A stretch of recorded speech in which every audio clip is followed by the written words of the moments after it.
These are scapula pulls. Position-wise, palms will be facing away from your body. Elbows are straight and locked out the entire time. That has to remain a constant for the duration of this input. From there, you're going to be initiating from a dead hang, pulling up from your scapula wing blades, creating space between your shoulder and ear. Something you don't want to see is this bend of the elbows to pull yourself up. This is a different movement. The elbows have to remain locked out and straight the entire time. Another compensation pattern is people tend to pull backwards and the head sways out of line. It's a straight up and down motion.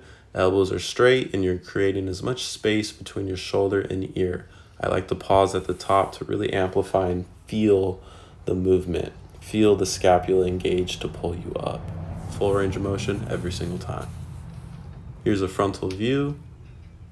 Palms facing away, elbows are nice and straight, creating space between shoulder and ear.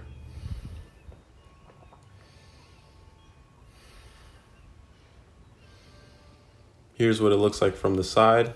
Notice my head is moving up and down in a straight line. One thing you don't want to see again is the head going backwards, where you pull yourself back, kind of swaying, a swaying motion. Head remains in line with your arms the entire time and you just pull up and down.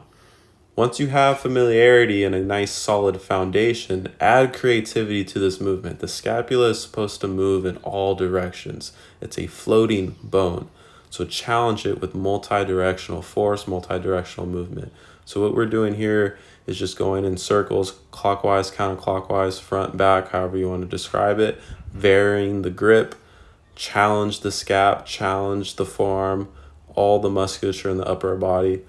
The one thing you just want to ensure remains a constant is that the elbows are always locked out. This isolates the scap.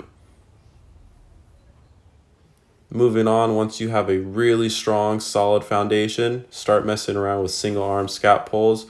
Form is essentially the same, elbows locked out.